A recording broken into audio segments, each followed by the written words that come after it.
Where's the palm trees? Where's the palm trees? Where's the beaches? They're not here because I'm not in Florida anymore. I am back in my hometown of Montreal. Bonjour, hi. Bro, roll the fucking intro.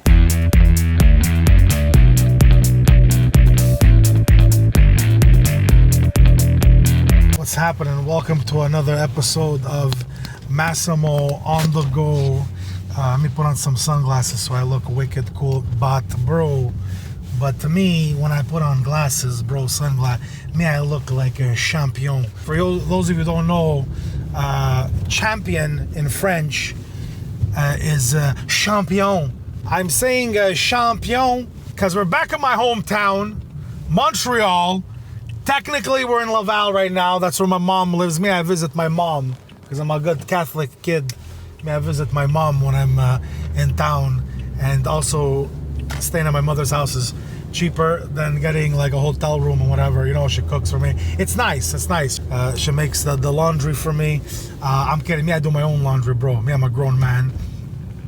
But we're in Laval right now. I was born in Montreal, a borough of Montreal called Saint-Michel. Lots of Italians back in the day in Saint-Michel. Anyway. So we're in Laval right now, which is a fucking wasteland. Laval is basically, you got the island of Montreal, and then north of that, there's another island called Laval, north of the island of Montreal. And it's whatever, it's a suburb. I call that a fucking wasteland. I never liked it since I was a kid. But anyway, this is where I am right now, but we're heading on over to Montreal, and Montreal is how Italians from Montreal say Montreal. They say Montreal. So, you know, a lot of my favorite places in Montreal are bars, but all the bars are closed right now. There's even a fucking curfew right now in Montreal, 8 p.m. So we're gonna go check out another place that I love going to Montreal. That's not a bar, but it's still pretty fantastic. My favorite place, hands down, in Montreal to eat cannolis and other delicious things is right here, San Marco. We're gonna go in, get ourselves un cannolo, and just smash it into my face because I'm a fat piece of shit. Okay. All right, here we go. We got the Bella box. San Marco, hands down, my favorite Italian bakery in Montreal. Maybe you got a favorite place if you're from Montreal for the pastries, bro. Tell me which place you like the most in Montreal. For me, it's this place. We're gonna get started with cannolo first, and also cannoli. I don't know if you know it, originated from Sicily, where my parents are from, and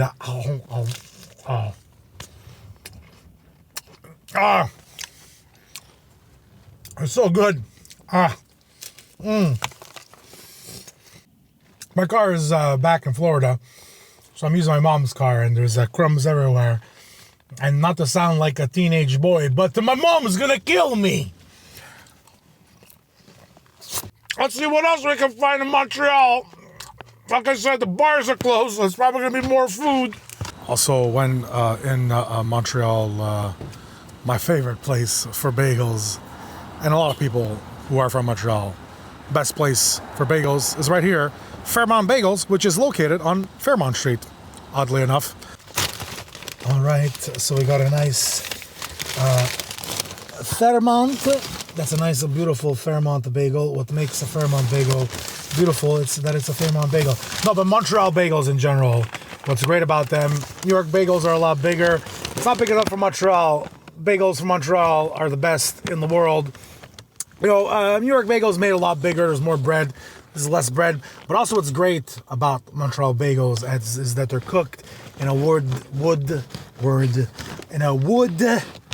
burning oven, and they're delicious. And this place is just a constant bagel factory.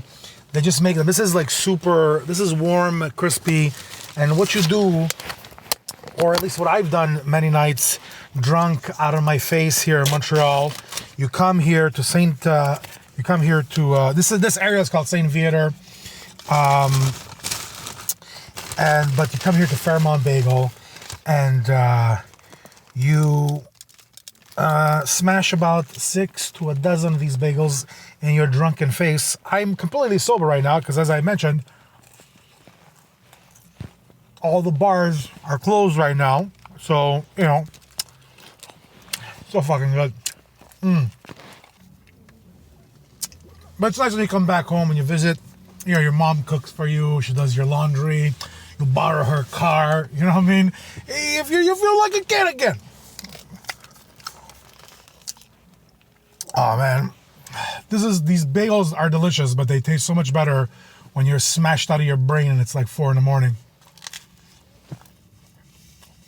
Nothing says Montreal like smoked meat. For those of you who don't know what smoked meat is, it's kind of like pastrami, but it's smoked and it's like a billion times better. Montreal Landmark for smoked meat is this place right here. Let me get my finger on it there. Schwartz is the place. If you're in Montreal and you're doing a little tourist shit, you come out to Schwartz. But if you're from Montreal, you go across the street to the Main. That just worked out super smooth. No need to reshoot that. Anyway, we're gonna go right now. We're gonna go right now to the Main and get ourselves a smoke of meat to brew. Okay.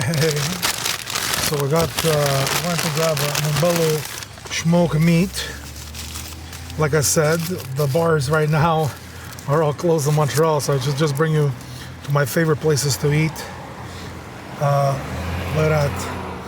That's Montreal smoked meat. Like I said, it's like pastrami, but 6 billion times better.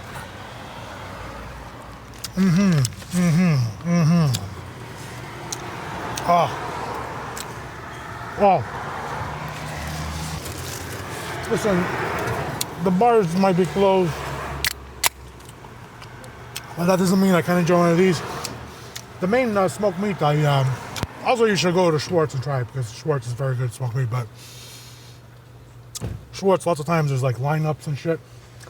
And one night I just discovered the Main. I'm like, this place is amazing and I don't have to wait in line.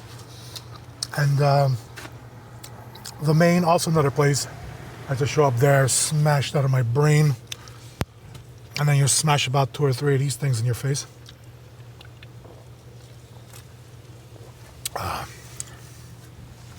Everybody's staring at me. They're like, who's this guy? Drinking beer and eating smoked meat. Montreal's changed. Back in the day, no one would even bat an eye watching somebody eat a smoked meat and fucking pounding a beer from their trunk. I like it, said the fat man. Well, here we are. We are in downtown Montreal. This is Bishop Street.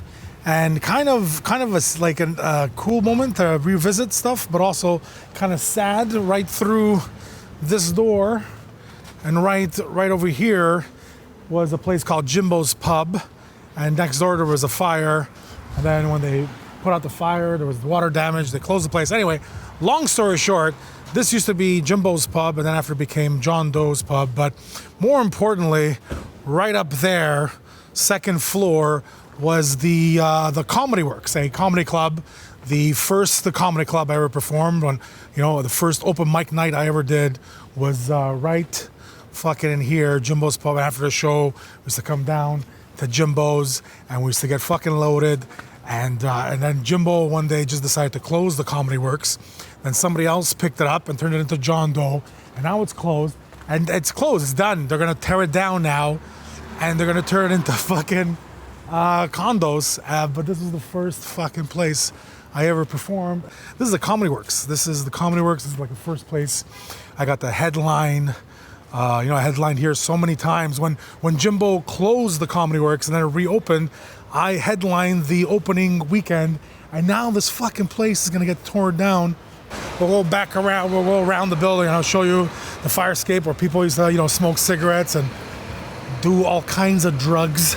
Let's go check it out. It's fucking gone, man. I guess there's like heritage law or whatever it is, like old buildings, you have to keep them, but I guess the law is you only have to keep the front of it, but it's all fucking, there used to be the fire escape right over here. We'd all go and smoke cigarettes and fucking joints. I stopped smoking joints a long time ago, but fuck, it's gone, man. This is like, it's the Comedy Works, the institution, you know what I mean? Like in 1980, that's when the club opened. It was the Comedy Nest in 1980. From 1980 to 1990, then in 1990, Jimbo opened up the Comedy Works. And then whatever, fucking, it closed because there was a fire next door at the Irish Embassy, which was this pub. And then when they put out the fire, there was water damage. They closed temporarily, and then, pandemic, all that, never reopened. And I heard that they were going to tear it down and turn it into condos. So I go, let me check it out. So I got here, I saw the front of the building. I'm like, okay, well, I guess the building's still here. I can at least do a video showing the building, but just the front. It's all fucking gone, man. Like I started comedy sometime in January, the year 2000, so 21 years ago, right up there, I did comedy for the first time, and now it's going to be, that comedy club is going to be somebody's fucking living room or something. It's really fucking sad. I know usually this channel is a comedy channel, and it's supposed to be like funny and stuff, but it's really fucking sad. Like, that was, basically, baby comedian Massimo was born right there in that fucking place. Ah, man.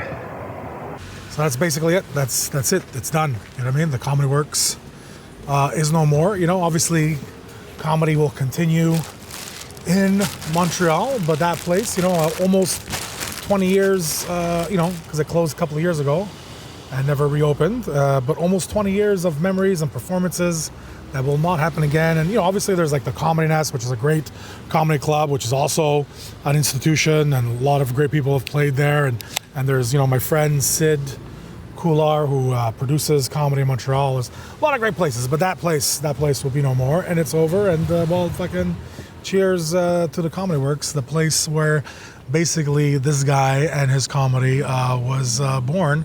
But I'll keep on doing my thing. But it's fucking sad. I not almost want to cry. I want to cry. It really is sad to go in the back of that building and see it all fucking torn down and cut out. But anyway, cheers to you, Comedy Works. You're gonna be missed.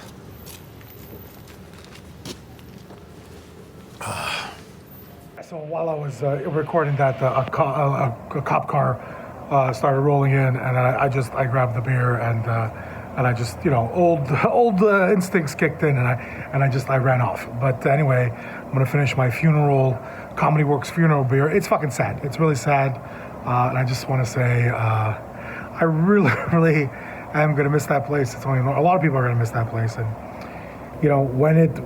there was a time where it closed and then reopened. Like I said, I headlined the opening weekend, or the reopening weekend. I was like, yeah, they can't close this place. The Comedy Works, it's an institution. You can't close an institution, and I guess you can. You can close it and then fucking tear it down and eventually turn it into fucking condos. But anyway, that's it for this week's episode of Massimo on the Go. A little bit sad at the end, but anyway, if you're not subscribed to my channel, hit the subscribe button, and then hit the notification button so you know what's happening next week. And I will see you next week. Massimo on the Go. I've been kind of lazy, but from now on there will be an episode of Massimo on the Go published, thrown up there on the YouTubes every Tuesday. Fuck, it's sad. It really is sad.